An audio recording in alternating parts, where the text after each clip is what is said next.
तो पोइट्री का हमारा सेटअप हो चुका है, तो अब हम अपने प्रोजेक्ट को स्ट्रक्चराइज करेंगे। तो अभी तो हमने जैसे कि ऐप बनाया और उसके अंदर हमने मेन डॉट पी वाई को डिफ़ाइन कर दिया था। अब हमने सिंपल करना ये है कि इसके अंदर हमने एक नया फ़ोल्डर क्रिएट करना है और जिसका नाम हम रखेंगे एपीआई। और इसके बाद हमने एक और फोल्डर क्रिएट करना है जिसका नाम हम रखेंगे स्कीमा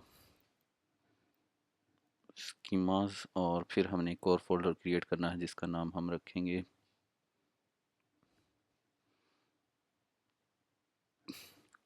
डीबी।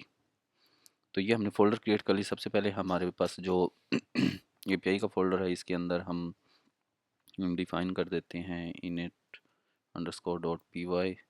और सिंपल इसके अंदर हम अपने राउट्स क्रिएट कर लेते हैं जो कि एक हम फाइल बनाएंगे राउट्स डॉट पी वाई के नाम से।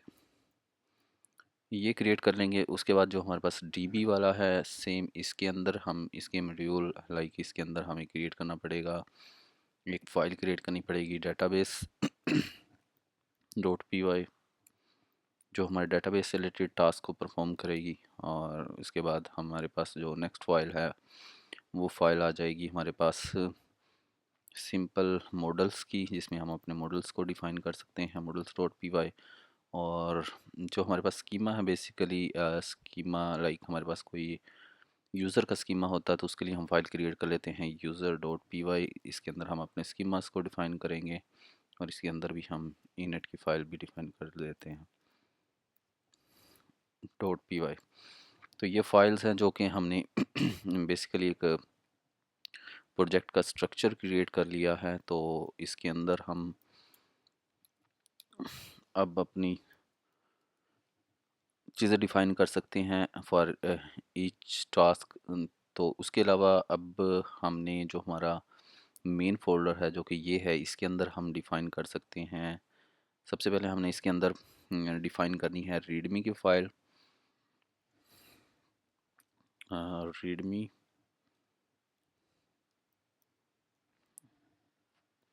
रीडमी डॉट एमडी की फ़ाइल। और इसके अलावा जो हमारे पास ज़रूरी फाइल्स हैं उनमें हमारे पास जैसे कि हमने कोड गिटहब पे भी पुश करना है तो उसके लिए हमें एक फ़ाइल क्रिएट करनी पड़ेगी डॉट गिट इग्नोर की, जिसमें हम सारे गिट इग्नोर के वेरिएबल्स डालेंगे और ये मैं code one by one each videos के लिए पुश भी करता रहूँगा।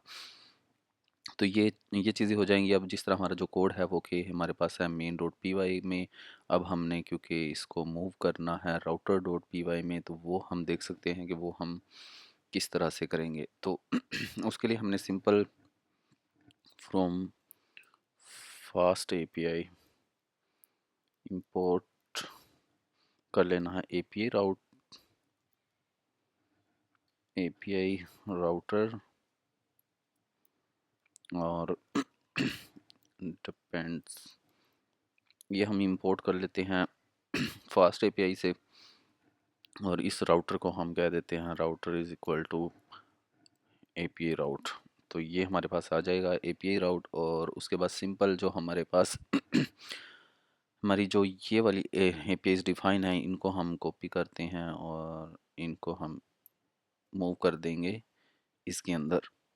तो ये हमने इसके अंदर मूव कर दिया। तो अब जो हमारे पास ऐप है वो बेसिकली राउटर है और ये ऐप भी जो है ये एज अ राउटर हमारे पास ट्रीट होगी। अब तो ये हमारे पास आ जाएगा। इसके लिए हमें ये इंपोर्ट करना पड़ेगा। तो वो हम सिंपल इधर से इसको करते हैं कॉपी, इधर से हम कर देते हैं इसको ख़त्म और राउटर में आके हम इसको डिफ़ाइन कर लेते हैं। तो ये हमने सिंपल इसके अंदर ये चीज़ें डिफ़ाइन कर दी हैं राउटर के अंदर जो कि हमारे पास राउटर से रिलेटेड चीज़ों को हैंडल करेगा। अब जो हमारी मेन की फ़ाइल है उसके अंदर हमने चेंज करना है चीज़ों को उसके लिए हमने सिंपल इसके अंदर आना है। अब जो हमारे पास ऐप है वो हम इस तरह से नहीं, हम इसको क्रिएट करेंगे डेफ क्रिएट ऐप और इसके अंदर अब हम अपनी सारी चीज़ों को डिफ़ाइन करेंगे।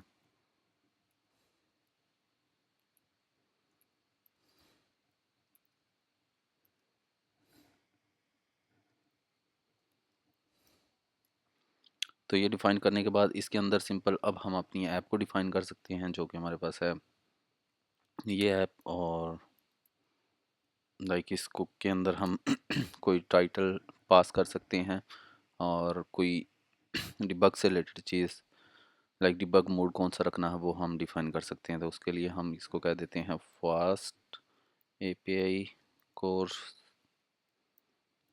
ये हम डिफ़ाइन कर देंगे और सिंपल जो हमारे पास ऐप होगी हम उसको रिटर्न करवा देंगे। इसको हम कर देते हैं रिटर्न ऐप। तो ये हमारे पास ऐप जो है ये रिटर्न हो जाएगी। ये होने के बाद सिंपल हमने कहना है app is equal to create app, जो हमारी क्रिएट ऐप है वो इसके इक्वल हो जाएगी। और अब ये जो हमारे पास है ये बेसिकली हमारे पास अब ख़त्म हो जाएगा।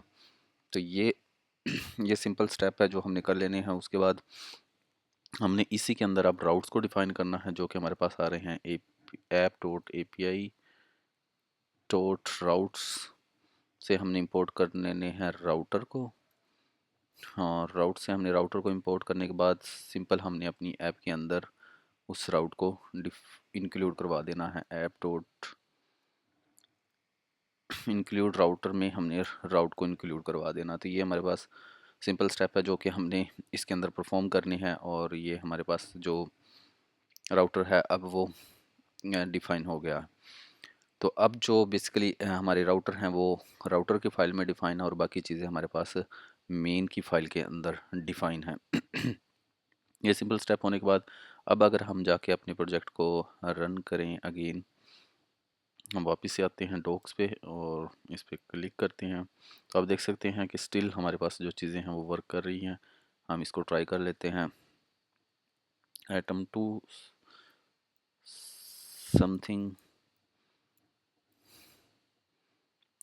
और हम इस पे क्लिक करेंगे तो आप देख सकते हैं कि ये स्टिल हमारे पास अभी भी काम कर रहे हैं क्योंकि हमने इसको स्ट्रक्चराइज कर दिया है। इसमें जो बेसिक कॉन्फ़िगरेशंस थी वो हमने ऐड कर दी है तो ये अभी भी हमारे पास स्टिल वर्क कर रहा है।